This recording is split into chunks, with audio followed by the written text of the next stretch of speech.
Uyghur yazgıçısı Jالالىدىن بەھرامنىڭ كۆمۈرچى بالا namlıq romanı. Bu roman Bilqut şirketide avazga elenip Bilqut torida anlatıldı.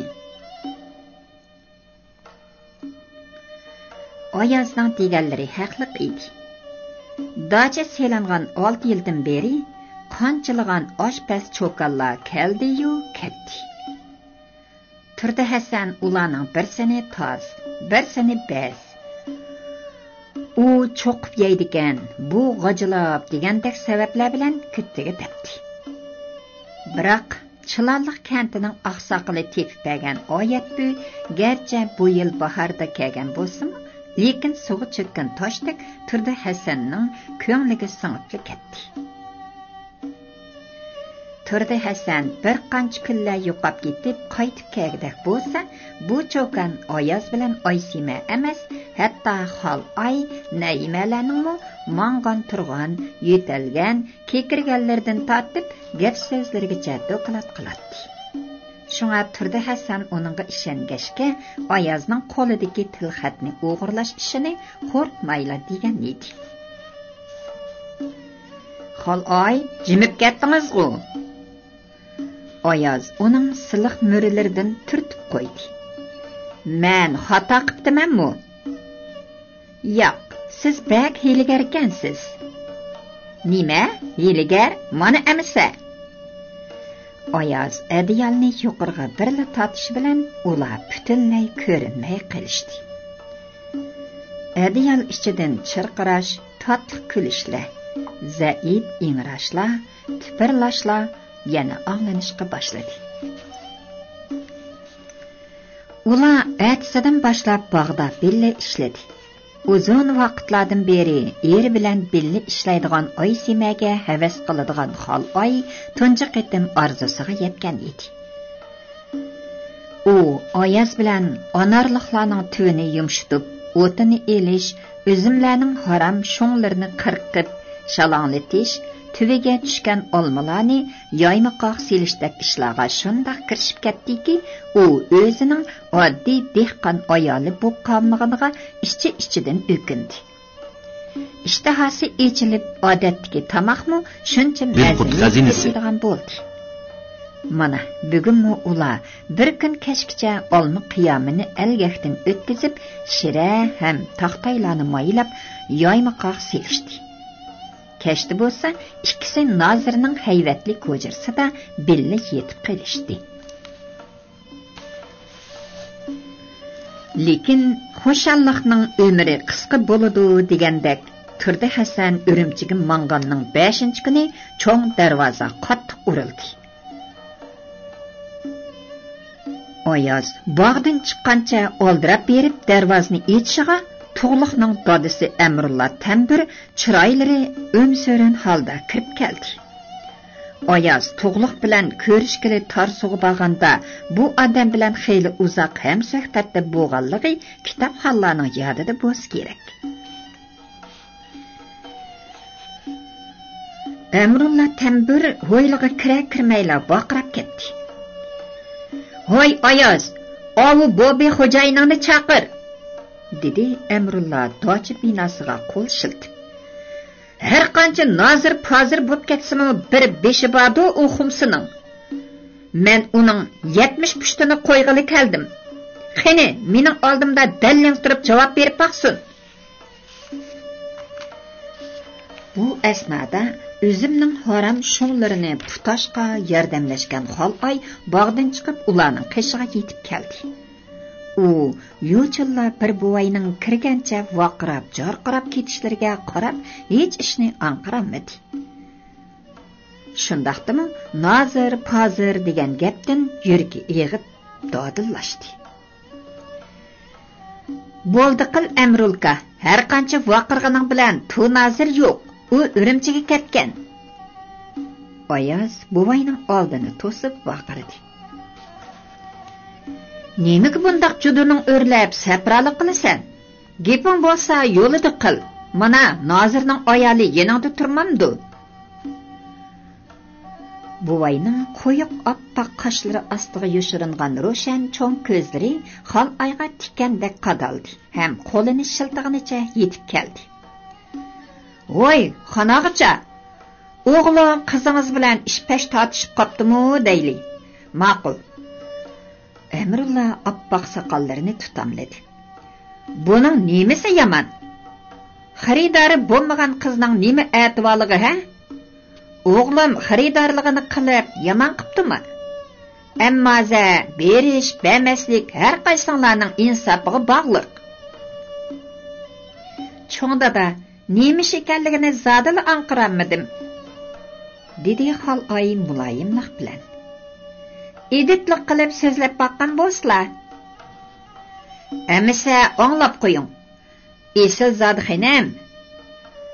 Amrulla ochig'idan pushildab, birangi tatirib yiqilib tushgudek bo'lib ketdi. "Eringiz o'g'lim tug'liqni lukchaklarga urdirib, mana hozir yezliq doktorxonada behush yotidi. Cho'ngda da aniqroq deysizlar." Xol oyning yuragi darhol bir ishni sezgandek qildi. Qachon, qayerda bo'lgan ishkan u? Oqsham xon yo'lida 6-7 lukchak tayoq to'qmoq qamchilar bilan uribdi. Buvayning qo'riq bosgan yuzidan taram-taram yosh yiqib tushdi. "Hozir bolaning ahvoli to'limi to'van." "Amrulka," dedi Oyoz buvayning do'lisini pepilib. "Nozirning o'rimchiga ketganiga bugun 5 kun bo'ldi. Zodi tug'liqni Nozirning urganligini kim ko'ribdi? Isboting bormi?" Men buvay orasaldilik ichida duduqladi. "Tug'liqning og'aynalaridan so'rsam, ular cho'qim Nozirning ishi deyishdi." "Tug'liq o'zi nima deydi?" "Urg'onlarning hech qaysini tonimayman, ham menga hech nima demadi degan gapni takrorlaydi." Buvayning ko'zlaridan ushoq yosh tomchilari do'malab tushmoqda edi. "Tug'liq ashundoq oq ko'ngil bola. Balkim qizning ota-onasiga gap kelib qolishidan ansirayotgan chig'i." Xol oyning birdilla yuragi og'di. Chunki turdi Hasan Urumchiga mangadigan kuni qovuz bilan ko'rishmoqchi ekanligi og'zidan pusuqqida chiqib ketgan edi. Xol oy surishti qilib turvaganda u duduqlab, ochiqlab qoldi. Albatta turdi Hasan Urumchiga ketib 5 kundan keyin yuz bergan bu ish Oyoz bilan Amrulla buvayni orsaldi qilib qo'ygani bilan Xol oyning ko'ngliga uzun yillar muqaddam yuz bergan bir fojia soyi selib o'tdi.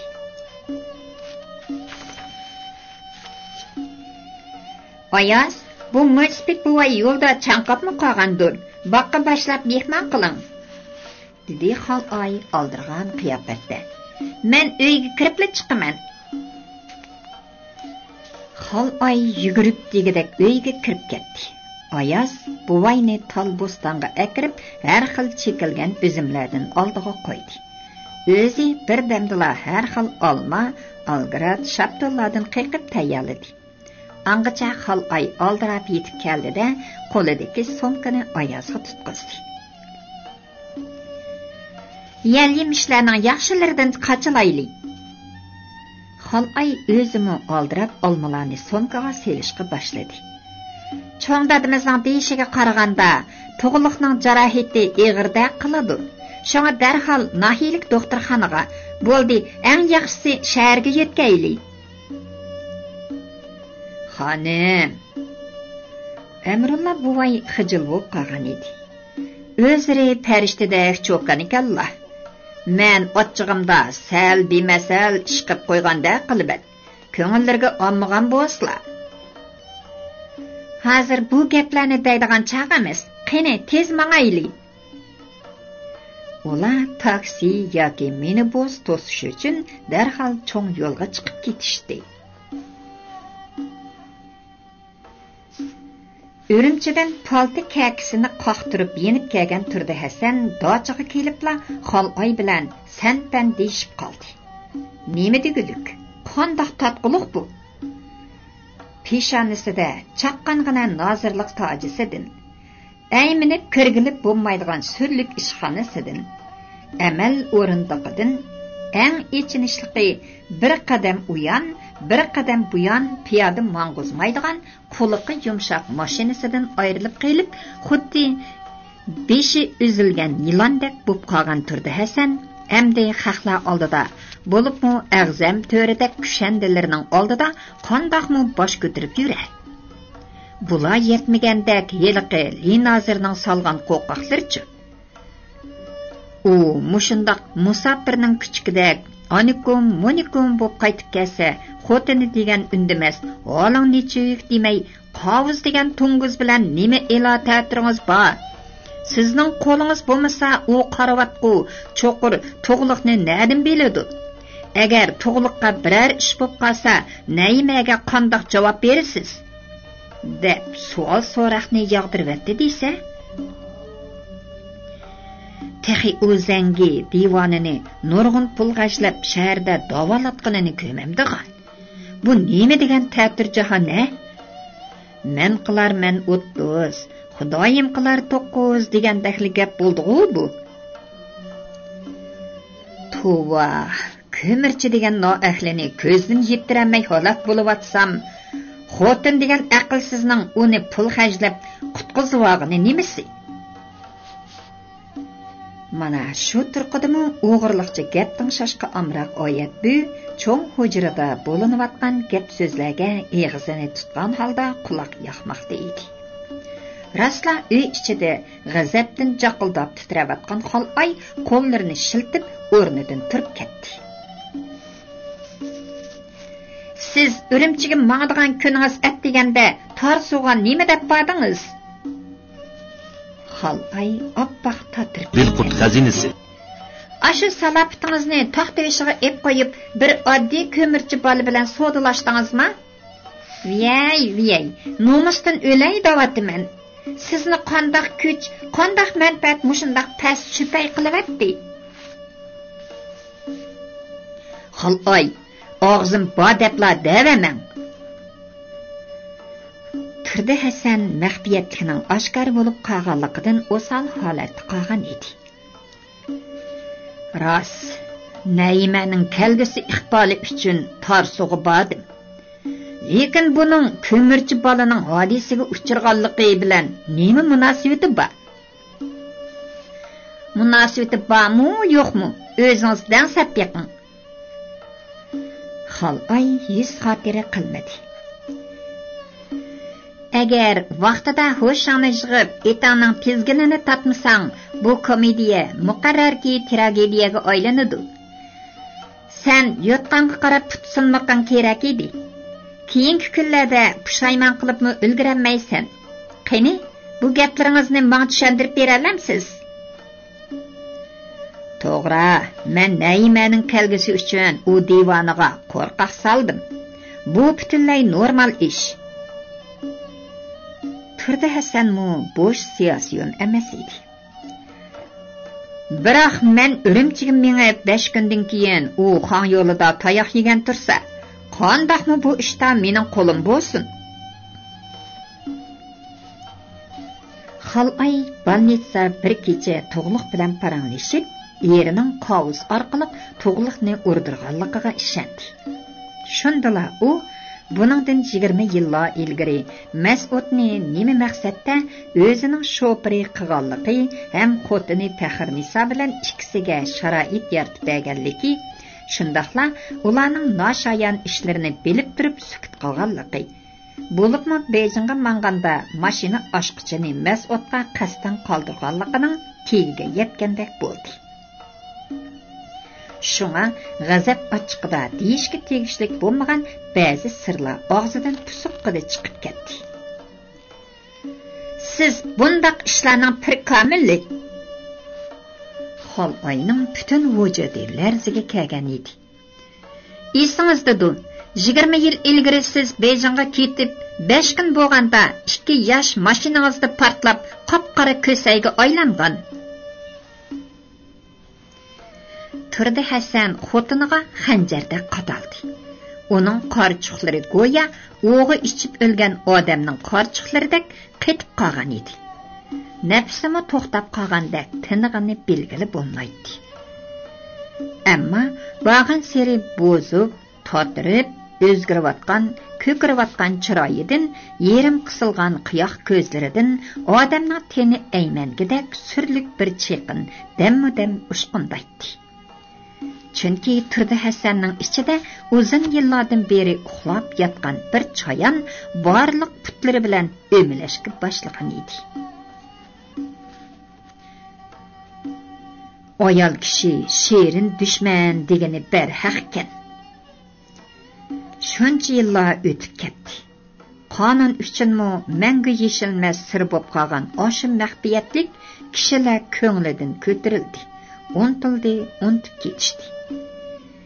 Xayriyat, o'zining bag'rida yotgan umrlik hamrohi, bir yostiqqa bosh qo'ygan sirdishi, mungdishi, maslakdishi, yoshliqidagi vafosiz erini unutolmay, uning uchun qisos paytini kutib yetibdi-da. Balkim u hech bir yomonlik intiqomsiz bo'lmaydi degan bu so'zni umr bo'yi zikr qilib kelgan bo'lishi mumkin. Mas'ud bilan Faxr Nisoning portlab o'lishini dastlabda favqulodda hodisa deb tushungan bo'lsa-mu, lekin yillar o'tgan sari turmush uningga savoq bergan. Bo'libmi bu qitimqi 5 kun bilan ayni yillardagi 5 kun uning ko'zini ochgan. Yaxshi, bek yaxshi bo'ldi. Bu xotin o'zini oshkorlab Turdi Hasanni sagahlashtirdi. Bo'lmasa, kunlarning birida guppida yiqilib tushganini o'zimi sezmay qolar edi. Xuddi dengiz qahridagi quloli bo'lsa, qornidagi toshni pinhon tutib marvoyitga aylantirganidek, shuncha yillardan beri o'sha qo'rqinchli sirni ichida xufiyani saqlab ham yetildirib, qisasga aylantirgan bu xotin odatdagi sherin dushmanlardan emas. Shunga buningdan keyin yo'q, o'lgicha uning uchisini silab tapilash kerakki, ochiqlatib qo'ymaslik kerak. Undaqda u qachon o'ladi? Belli, Xudoyimning balo qazolari ozmaydi. Kiyimlarga dazmol selib etib to'q tutib oladi. Palampaydan tushib etib, ko'ngli oynab, yumulinib, beshi semont qirg'a qattiq urilishi mumkin. Hatto ko'lda cho'milib etib, pey tortishib tunjiqib qoladi. Nima? Jimib ketdingiz-ku? Dedi Xolay eriga lappita qarab qo'yib. Nima? Jimib ketdingiz-ku? Dedi Xolay eriga lappita qarab qo'yib. Deganlarim qo'lingizdan o'tmagan o'xshamamdi. Ha.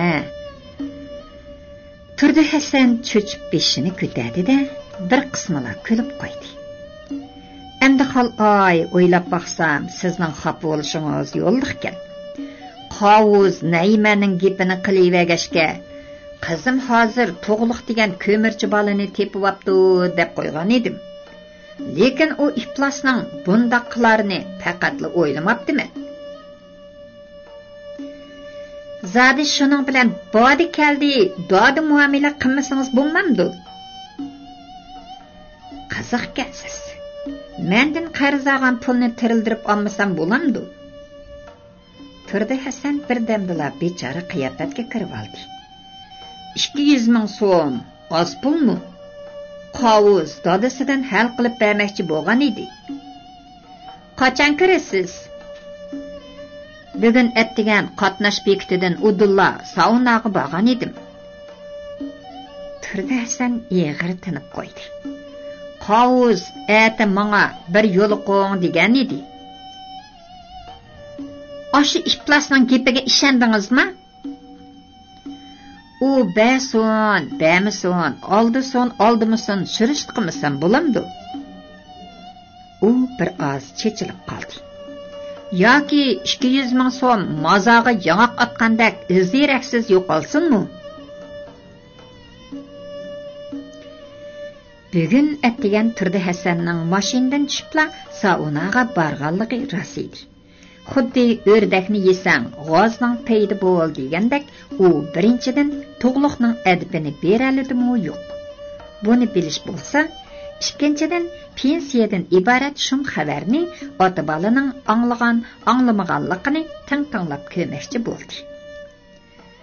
Lekin qovuz savol so'roqlarni yog'diribdi. U Naimaning 12 tumanlik uzukini qabul qilganligini anglab, o'zini qo'yar joy topolmayla qoldi. Bu xo'shallikda Turdi Hasanning dod xulqilariga og'zining uchidala "Ata dadam bilan cho'qim ko'rishing. Men sizni sirtda saqlayman. Sizga mukofotim bor." dedi-da, ona chipar yasinib olgan uzun chosh bir er bilan saunaga kirib ketdi.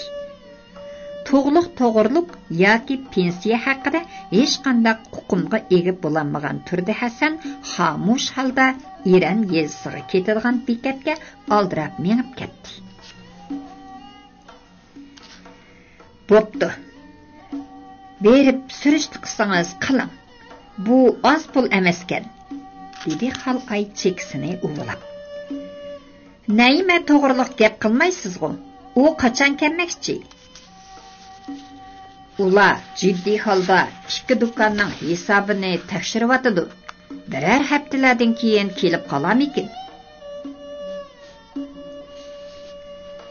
Turdi Hasan aslida ichidagini belgilab bo'lmaydigan tilsimliq o'nkirdak odam bo'lib, uning ko'zining orqasida ko'zi, yuzining orqasida yana bir yuzi bordek sirliq ham surlik edi. Xalqay shuncha yillar bexotliq beshikida uxlab o'tib ketibdi. Turdi Hasan nima degan suiqasdchi, razil, qora ko'ngil odam-a? Qizi yaxshi ko'rib qolgan bir yigitni shuncha valami urdirayotgan bormi? Xalqay burunlarda faqat uning xazinasidak aybini bor deb yurgashkimi, ancha sinakab ketmagan edi. Mana endi Turdi Hasanning ag'zam to'ra bo'libmi qovuzdak lukchakning qo'l cho'maqchisiga aylanib qolganligi Xalqayni butunlay umidsizlantirib qo'ydi. Әтісі әттігәлікі азырақлы нашты қылған Turdi Hasan çoğun yolға çıqып машина күтті. Yuqordaki top terek, qarğoca, tarsu, andın çılallık qatarlıq Eren darya yaqılab joylashgan yezi kentlarni aylanib shaharga yanadigan har xil kran mashinalari nagan-naganda o'tishib turadi. Lekin taksi şoförleri mashinasiga 4 odamni to'ldirib mang'ashqa, ular odatda to'xtamaydi. Cho'ng kichik bolkvaylar bo'lsa, qatnash nazoratchilari bo'lmagan bu sahrolarda yo'lda uchirganligi yo'lovchini niqtab, qistab solaveradi. Terlab pishib to'lg'inib, eshilib ketgan odamlar shaharga kirguncha mo'misini ko'radi. Mana Turdi Hasanmu xuddi panoh qoqqandek yo'lovchilar o'ttirsida cho'qchaydi. Bir necha sahroliq oloqoplar chaqchaqni boshlabdi. "Hey, og'aynilar, Chilonliqdagi 1000 yillik to'r qor yog'ochni mashinaga ko'chirib oldingmi nima?" "Pah, oq o'stanga taqoq bo'g'dak nimalar bojimi?" "Voy, mashinang ingravatamdu qandaq? Tug'vatmisan yana?" Turdi Hasan o'ziga doritmilab qilayotgan hazil chaqchaqlarni anglamaganga selib turaverdi. Ammo qopiqini shundoq turdiki, ikki qashi bir yerga yig'ilib, xuddi shirniga chaplashib qolgan bir to'p chivingiga o'xshab qoldi. Buningdan boshqalarning zuvonimi o'chdi. Turdi Hasanning bundaq g'azabga kelishi chaqchaqni olqoplar uchun bo'lmay, balki nazoratdagi li nozir uchun edi. Turdi Hasanni uzatish yig'ini odatdagidek o'tdi. Uning xizmatlarini, ish izlarini madhiyalab so'zlaydiganlarmi bo'lmadi. Turdi Hasan ishxona, o'rindiq, mashina, har xil hujjat materiallarni o'tkazib, atsi li nozir uning bilan suhbatlashdi. Suhbat bəhmi soğuq ham sirliq bo'ldi. Qandaqdir odamlar uning ustidan reviziya ishxonalariga чеқим yo'lg'anligi aniq edi. Shunga Linazir oltin kon, mis kon, ko'mir kon ham kon oshquchilar bilan bo'lgan iqtisodiy muomalalar bo'lsa, tashkilga ishongan holda topshirish haqida nasihat qildi. Hatto ma'arifda ishlagan chog'laridagi ba'zi olgan sovg'atlarini puritib o'tdi. U so'zining oxirida agar reviziya o'rinlari tekshirib aniqlasa, buning xarakteri og'irroq bo'ladi, deb eskartib qo'ydi. Turdi Hasan idorasidan chivin yutib olganda qaytib chiqdi. Bir oy ro'za tutib, to'xta eg'iz ochdim degani shu kanda. Shuncha yillar jafoliq ishlab oxirga kelganda uning parxo'r, xiyonatchi bo'lib qolgani qiziq. Noit shu o'zining chekkan riyozatiga tushliq ajrini ko'rgan yeri bor. Buning nemisi yomonkan? Hozirgi zamonda kimlar qilmagan ish bu? Texi siyosat so'zlab, tarbiya berib, nasihat qilib ketganini ko'raymi? Turdi Hasan garchi o'zini o'zi aldab ham bezlab, bankining xiyollarini qilgan bo'lsa-mu, biroq ishtanga tushgan ko'ngilga toyinliq degandek, qandoqdir vahima va ansizlik uni andishiga sep qo'ydi. Faqat u qizi Naima uzukni xushallik bilan qabul qilib, dodisining mangziga so'ygan chig'idila, u o'zini sal yenik his qildi. Shunga u o'rimchidan g'uljiga chiqqan chig'ida bir ushuk so'g'uqning shapisi bormi qandoq degan o'yi asta surilib o'tdi. Bolqovoy shaharga kirdi. Biroq qatnash bekitiga bormayla hammani tushirib etishdi. Yo'lovchilarning ba'zilari g'odonshib, ba'zilari yoshirin tillab o'z yo'llariga mengishdi. Turdi Hasan ko'cha avtobusiga chiqib, daryo bo'yi Oydansay manzilgohiga yurib ketdi. G'azab ham ochiqdan yerilib ketayli deb qolgan Turdi Hasan Ag'zam to'ri bilan 1 soatlik takollashib, g'orda bo'g'ay har ikkilisi xuddi tarabba o'ltirgandek jimib qolishdi. Ag'zam to'ri peshonasiga chaplangan 4 chog'si doka ham ko'z quyruqi, engaklaridagi qon uyib ishigan qop-qora ko'p jarohatlarini yoshirmoqchi bo'lgandek dariza tuviga berib dochi beg'iga qarab turibdi. U kelgan ketgan ham qamsayilarga mashinaning o'rilib ketganligini bir haza tushundirdi. Divonga cho'kib o'ltirgan Turdi Hasan mashinaning tegida mijilib o'lsangchi deb ichida qog'ab eg'ir tinib qo'ydi.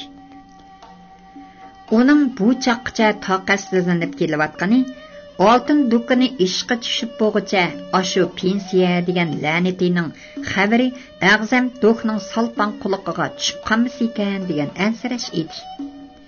Hozirgacha ana mana deb tilini chaynab to'g'dak orqaga siyib kelayotgan Ag'zam to'ra anglapli qolsa 200 ming so'mlik oltin do'koni ishqa mont tashlab berganda qadrsizli yo'qaydi. Shunga bu xabarni Ag'zam to'ra anglab bo'g'icha nozirlik huquqini pesh qilib, oltin do'koniga mol selishni qo'lga keltirmasi bo'lmaydi, albatta. Ammo Turdi Hasan ko'rdiki, Ag'zam to'ra bir oyning oldidagi Ag'zam to'ra emas edi. U chog'dagi seriq maydak, siliq ham yumshoq muomalalar qayoqqadir cho'rib etilgan bo'lib, Turdi Hasanga tarang-turang tegmoqda edi. Shundaqla uning qotang'ur chiroyida bir xil maslik, masxira ham xo'rlashdek ko'langilar alanglab turadi. So'di degan shunchalik nozik ishki, mo'rt kelganda onang bilan dadangni oldiya olsang, ondan xalqning yonchiqidagi bir tangini yulib olaysan. 2 tangilik narsani 1 tangiga berib etadigan undaq supirga ziyankash savdogar bo'lmasa kerak. Xo'sh, xulosa kalam nima bo'ldi? Boshqalar tosh sanaga yerda ular qum sanaydi. Alayli, Turdi Hasan o'tgan oy bu dachidan chiqib ketgandan keyin Ag'zam to'ra har 2 kunda bir o'rimchidagi oyg'oqchilarga telefon berib turdi. Turdi Hasanning pensiyaga chiqish masalasini surishti qildi. Qiziq ish. Pensiyaga chiqqan Turdi Hasan bu xabarni anglag'ili 16 kun bo'lgan bo'lsa, A'zam To'ra 21 kun oldida xabar topdi. Shu chaqda u o'g'liga: "Balam Qavus, hozir Turdi Qursoqning lozimi qolmadi. U yunda avrizidagi qarg'a kelmas poq bo'lib qoldi. Uning o'rniga yosh bir nima chiqibdi-dek. Shunga birer 200 mingni tayyorla." Bilqut xazinasi. Lekin Qavus eranishmagan holda: "Dada, uni sal prinsipal deyishidi-ku," dedi A'zam To'ra kulib ketib. 100 gaz qilinliqidagi muzmu bahar optipiga bardoshlik berolmaganda pulni ko'sa ermaydigan prinsipalchi yo'q, deb ota bola ikkisi masxara bilan hijaygan edi.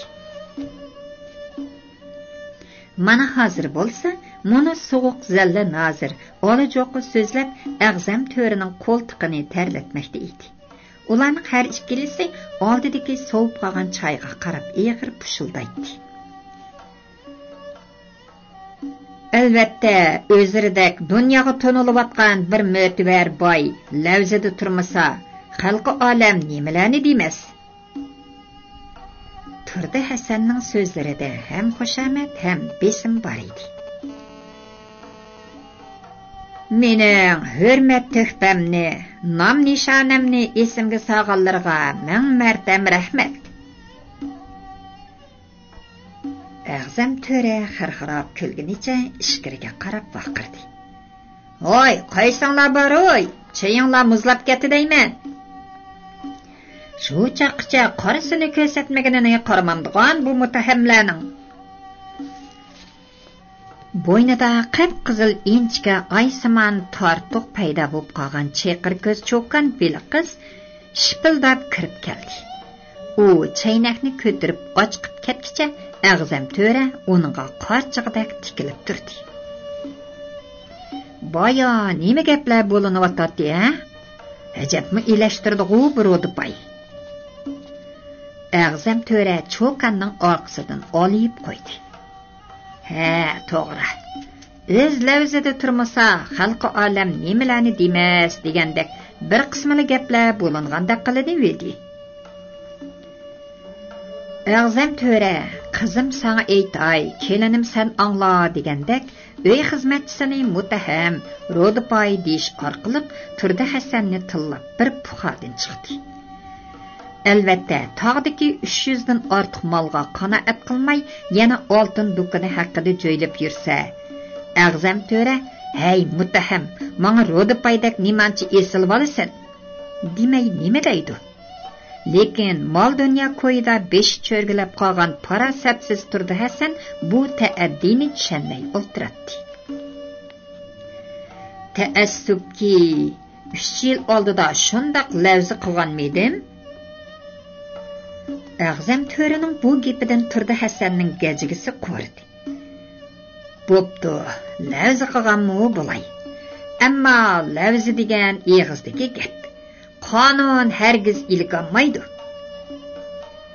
"To'ram, u chaqda lavzili emas, balki oltin do'konini ochib berish uchun mendan 20 ming so'm olganlik haqida hujjatni yozib bergan. Texi bu hujjat qonuniy kuchga ega deb muhrlarni bosgan." "Nima? Men sizlardan 20 ming so'm pul olganman? Sizlar mushu qo'llar bilan pulni menga beribdilar-da." A'zam To'ra Turdi Hasanning tizlariga qo'yib o'ltirgan ikki qo'lini egiz ko'tardi. "Mushu qo'llari bilan?" A'zam To'ra Turdi Hasan qo'llarini shartli tortib olib qattiq vaqiribdi. "Sizlar to'liq xufsallik qilmaslar bo'larmikin? Agar u hujjatni sotga opasamlar, karomatlari oshkora bo'ladi." "To'g'ri. Qonun mening gajigamga dastlab turib 200 ming so'mni sizlarga ep berdi. Lekin A'zam To'ra talla shirkangidek g'alatilar hijaydi. O hüccətni özləri yasavamğanlar. Yoq, mundaq ahmaqçılıqni sizlar hərgiz qilmaylar. Çünki hozirgi qonunlar eski qog'ozga yozilgan 1000 yillik narsalarni do'rg'ichilabla birdamdila aniqlab chiqadi. Xudoya tövbe desizlar. Turdi Hasan duduqlab ketdi. Undaqda rostla hujjat qilib beribdiman-da. Ağzam töre Turdi Hasanni ko'ldirlatmoqda edi. Mana qara. Soda deshvarchiligidan esimdan ko'tarilib qopdi-da. Undaq hujjat bo'lsa, rostla qonunliq bo'ladi. Texi muhrim besilgan ekan desizlar. Albatta shundaq. O'sha hujjat rostla bor desizlar. Tova. Eşimde yo'q burchaq, po'qimda nemish qilsin degandaqli bir ish bu. Bo'pti. Salamo cho'ng amaldor. Hergiz yolg'on etmaylar. Agar o'sha hujjat bo'lsalar, men va'damda turaman. Uy xizmatchisi chaqir ko'z cho'kan chinilaga choy quyib chiqib ketdi. Biroq beshi pirqirab qorong'i bo'lib qolgan Turdi Hasan choy ichishni unutib qolgan edi. Hayhot, katta savdogarlar bilan birodar bo'lish, dodi muomala qilish xuddi shirning ustiga minib olib, tushunmagandaklar bir ishkan emasmi? Bu la'nati duhning qaysi gapi rost, qaysiga ishonib, qaysiga ishonmaslik kerak. Texi bir oy ilgarila Dönkörekdan dukan elib, oltin dukaniga qo'yish qilgani rostmi yoki o'z qo'li bilan qilgan hujjatni unutib qolgani rostmi? Agar unutib qolgan bo'lsa, o'z vaqtida nima vajidan oltin dukani ichib bermoqchi bo'lgan? Turdi Hasanning kakiri yutib olgandek turilib ketgan chiroyiga, salpiyib qolgan ig'ir gavdasiga mansitmaslik nazarda qarab turgan Ağzam törining ko'nglidan sening yuragingni tom qilib sahratgan narsa 20 tumanlik hujjatdir. Meni bilmaydi deb xeyli o'yinlarni o'ynab baxdinga, hey boshqush. O'pgani ichingdan qiqvatganimni texchi bilmay yuramsan? degan o'y loy suvdek eqib o'tdi. Turdi Hasan o'rnidan turdi-da, gap qilmayli chiqib ketdi. U palampayga amdala qadam elishi bilan Ağzam töre singoyan dastlab keldi-da, g'olib bo'lgan sarkardidek dumchak maydasini kerib, ta'addi bilan gap boshladi. Tunazir, albatta hamma ishlar qoida tuzum bo'yicha bo'lgani yaxshi. Ağzam törining ko'zlaridan ushqunlar chachirdi. Do'konga mol selishdan burun qo'llaridan 20 tumanlik hujjatni menga topshirishlari aqalli savat qudaymi? Agar topshirmasalar, menga rostla tuhmat qilgan bo'lib qolalar. U chaqda menmo 100 xotir qilib o'ltamayman. Sizlar bo'lgan qonunga menmo baralayman jumuslar. Kinoya, ta'addi ham zaharlik ochiq gaplardan gildanglab qolgan Turdi Hasan ikki tarafi yeshil to'pdak siydalar bilan qoplangan uzun yo'lda elang-silang ketayotdi. U husni barqaror, ammo surlik bu dochidan patroq chiqib ketishni o'ylaydi. Biroq orqasidan Ağzam törining dast ketgan tashtakdak xirxiraq ovozi anglandi. Tu nazir, yo'lda saltan qolganlari bo'lmabdi. Eng bo'lmasa, yaram eshakdan birini elib olgan bo'lsalari bo'ptikan. U mening pensiyaga chiqqanligimni bilib bo'pti. dedi Turdi Hasan umrida tunji qitim urib. Endi men keraksiz jabduqqa aylanibdiman. Huquqning imtiyozi nima degan-chu?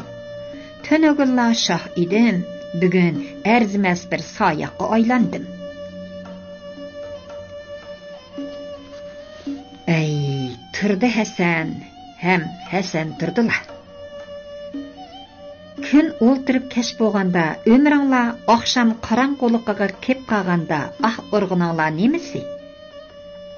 Peshonanglarda zuhal yulduzi chaqnagan shu chaqlarda biror savobliq ish qilmay, meningmi mening, seningmi mening deb jahonga patmadinglar. Endi jon tumshqinglarga kelganda, urg'uninglar nemisi?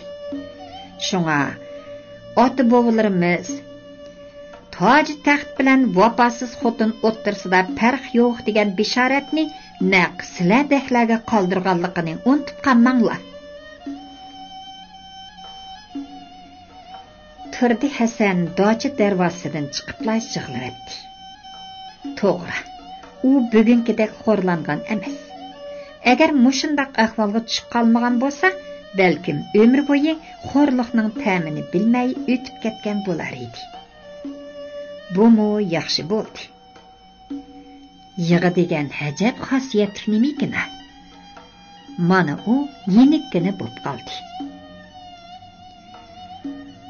Turdi Hasan oldidagi cho'ng yo'l eg'izida bir ko'mishrang hayvatlik mashinaning yo'lni to'sib turganligini ko'rdida chandirmay ko'z yoshlarini surtib olib burnini qaqdi. U mashinani yandab o'tib ketmoqchi bo'lgan edi. Kabinka derisidan qovuz xazinasi qolgandek cho'qir yuzi ko'rindi. Voy, bu qovuz bayvatchi-ku. Turdi Hasan uningga engishdi. Hey, bu yerda bir kimni saqlab otamsiz? Shundoq, sizni saqlab turgan. Nima? Menimi? Shundoq, qani, mashinaga chiqing. Pah, qaltis mashina ekan-ku bu. Turdi Hasan mashinaga chiqibla, mashinaning barliq zamonaviy aslihalariga zang selishga boshladi. Yangidan oldingizmi? Shundoq. O'zingizning bir obdan mashinasi bor edi-ku. Umuba, buni sizga oldim. Nima? Menga? Turdi Hasanning ko'zlari g'il palladi. To'la chaqchaq qilmang. O'zingiz bilasiz, Nazir. Men chaqchaqni ancha yoqtirmayman. Qovuzning chiroyi jiddiy tus olgan edi. Bu 180 ming so'mlik Nissan markalik mashina. Qarang, havo tangshigich, naqshi muzika anglaydigan CD-larimi bor.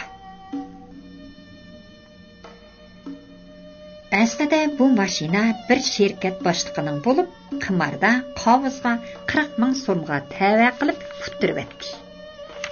Mashinani 2 yildan ko'proq ishlatganlikdan ba'zi yerlarning sirlari o'shgan bo'lsa-mu, sinidan ketmagan edi.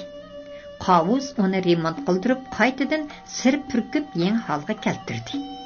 Mana endi uni pichak mashina qatorida Turdi Hasanga sovg'a qilmoqchi bo'lib atdi. Nazir, qo'sqanizmi ichib qolgandu, dedi qovuz mashinani o't oldirib etib. Yuring, Әмі тажи Qashqarliqning mantisi dangliq, berib yeb kelaylik. Belqut şirketida ovozga elinib, Belqut to'rida anglatilayotgan Uyg'ur yozuvchisi Jالالىدىن بەھرامنىڭ كۆمۈرچى بالا nomli romanini bugun bu yergacha anglatdik.